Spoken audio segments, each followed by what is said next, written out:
What is going on, Knicks Nation? It is your boy Richie from Knicks Media, and I want to share my thoughts about the New York Knicks victory over the Los Angeles Clippers last night at Madison Square Garden. The Knicks fall 2 straight games, but they get back on track against the Clippers, spoiling the Clipper debut of James Harden. Now, this was a game where the Knicks came alive in that fourth quarter to really get their lead and cruise into the victory. I'm really excited to break down this video. We got Julius Randle having his best game of the season. RJ Barrett returns from his knee soreness with a big-time game from RJ Barrett, and I want to share my thoughts. But more importantly, I want to hear your thoughts down below in the comment section, Knicks fans. Let me know your overall thoughts from last night's victory over the LA Clippers. And also, I was unable to make a video about the Bucks-Knicks game Friday night. I had a wedding over the weekend, and also last night I covered the Jets Monday Night Football, so this video is coming out a little later in the day, so my apologies. But you know I'm following along with these Knicks, and I wanted to share my thoughts, but more importantly, I want to hear yours down below. And don't forget to smash that thumbs up button, guys, if you're enjoying the content here. So let's get into the Knicks Clippers game, guys. You know, it's weird. Friday night against the Bucks, RJ Barrett was out. Jalen Brunson gives us a masterclass of 45 points, and Julius Randle does not show up. And the narrative about Friday night against the Bucks was, where's the help around the Knicks behind Jalen Brunson being a star? And now the narrative on Monday, when RJ Barrett returns, Jalen Brunson has an off night, Randle steps up, RJ steps up, Donte DiVincenzo off the bench has a great game, Mitchell Robinson has a great game. The supporting cast came alive to be able to take advantage of the Clippers at home and get that W. This was a big win last night for the Knicks for a lot of different reasons. Falling to 2-4 early on in the year, and this being the first victory at home, the Knicks needed this win, getting to 3-4 on the young season.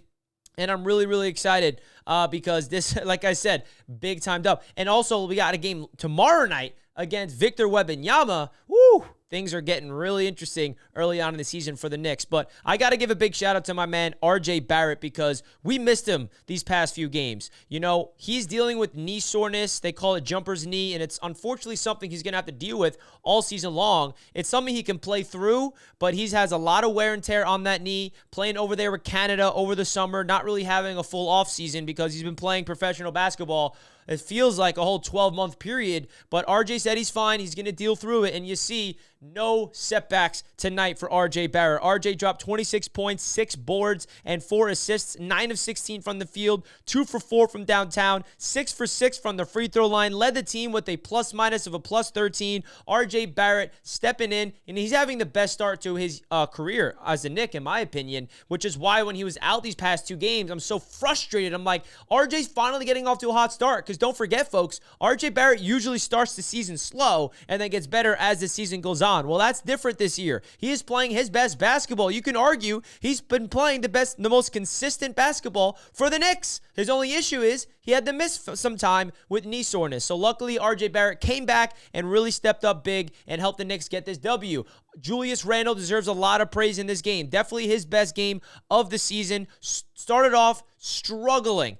Effort wasn't there, defense wasn't there, not making his shots. And what we saw from Randle last night is what Knicks fans have been begging to see. Be aggressive, put your head down, and attack the paint more often. It's exactly what Julius Randle did. He gets 27 points, 10 boards, 3 dimes, 9 of 21 from the field, 6 of 6 from the free throw line. So between Randle and Barrett, they go 12 for 12 from the stripe. That's something that had to improve. Good to see some improvements from the 2 top players for the Knicks. And it is interesting how, again, Jalen Brunson was the only reason why we were in the game on Friday against the Bucks. And then tonight, he had arguably his worst game of the season, 7 points, 2 of 12 from the field, and a -1, and the Knicks still won. And that shows you the depth that this Knicks team has. They got to show more consistency, obviously, and it also shows you the value that RJ Barrett brings to the table. He is a very valuable piece to this team for a lot of different reasons. And you can argue, and I said already, RJ's been the most consistent Knick so far this season. Got to give a shout out to Mitchell Robinson with the mean double-double, 13 points, 15 boards, 4 steals, getting his hands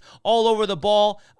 Quentin Grimes has been struggling offensively as of late, and I want to get your guys' thoughts about Grimes in the comments because he's been a very disappointing so far this season, to say the least. But Donte DiVincenzo gets all the love for me. You see that steal right here in the highlight reel, in transition, layup over Russell Westbrook. He was that spark plug in the fourth quarter, hitting three-point shots, getting those points easily, and getting those steals. 3 for 5 from downtown. Dante had also 12 points and 6 boards, so big-time impact from DiVincenzo off the bench, as well as Josh Hart, who played 32 minutes in this game.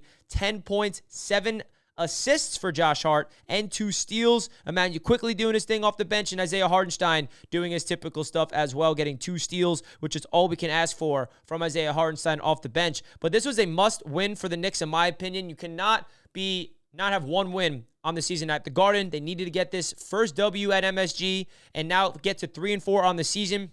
And I love how, the Knicks in the fourth quarter and more the second half just kind of really started playing their best basketball, playing selfless, moving the ball offensively. You see what happens when Julius Randle is playing his best basketball, putting up 27 and 10. This Knicks team is dangerous. So you can only imagine if they can get more consistency from Brunson, Barrett, and Randle, their top 3, on a night-to-night basis, with Mitchell Robinson playing his defense and Dante being that spark plug off the bench with IQ, and Isaiah Hartenstein and Josh Hart. I mean, this Knicks team has potential here, and I know it's been a very slow start to the season, but this win last night at least gives me a lot of optimism, beating a team like the Clippers that has a lot of momentum on their side after acquiring James Harden and pairing him up with Russell Westbrook, Paul George, and Kawhi Leonard. So, folks, that's my thoughts of the Knicks right now. A big disappointing back-to-back L's against the Cavs and then against the Bucks, but luckily the Knicks bounce back and they take care of business and they get the job done. So, folks, let me know your thoughts down below in the comment section. Love to hear what you guys have to say.